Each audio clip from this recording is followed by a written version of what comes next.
Fine, thanks. You? What are you doing? I'm studying for my thermodynamics exam. Oh, it must be hard. Yeah, it's actually. What was your major? It's chemical engineering. Really? Yeah. What do they do? What do we do? Let me show you. First of all, we convert raw materials into useful products. We develop economic ways of using materials and energy. Actually, it's a very popular profession in America and all over the world. We make a lot of money. Really? In every state, we are the most earning right after lawyers and doctors. Our history goes back to 1880s. AIChE, American Institute of Chemical Engineers, was founded in 1908 actually.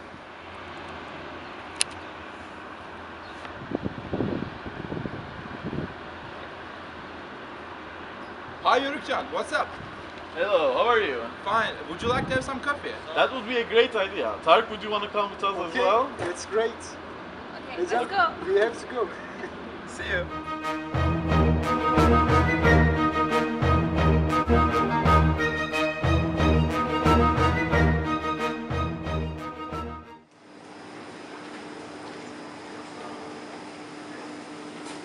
Hi, can I have the caffeinated coffee?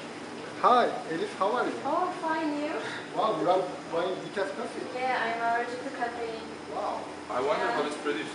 Guys, we just learned it in the separation class. I can tell you about it. Okay, then let's go and Okay, let's have a go. discussion.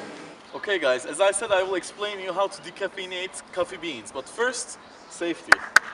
Okay, let's start.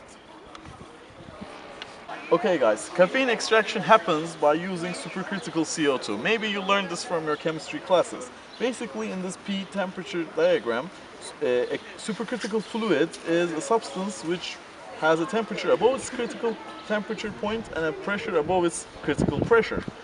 And in the case of carbon dioxide, its critical temperature is quite low. So if we pressurize it enough, it will turn into a supercritical carbon dioxide. The overall process looks like this. It uses an extraction column, which is a common separation process. Green coffee beans with caffeine is fed to this extractor, which comes into contact with the CO2, supercritical CO2, and caffeine is dissolved in the supercritical CO2, and it leaves the column from the upside, as you can see here. Decaffeinated coffee beans leave from the bottom of the column, and it ultimately becomes your coffee beans. Then caffeine-rich CO2 is fed to a second column, where it comes to contact with the fresh water. And since caffeine dissolves in water more favorably than it does in supercritical CO2, it passes on the water, and caffeine-rich water is extracted from the bottom of the column. Then this fresh supercritical CO2 is recycled back to the reactor. Then we have a reverse osmosis unit here, which applies pressure on the caffeine dissolved water to produce some fresh water, which is recycled back to the reactor. Then you can use crystallization techniques to separate water and caffeine and obtain pure caffeine crystals.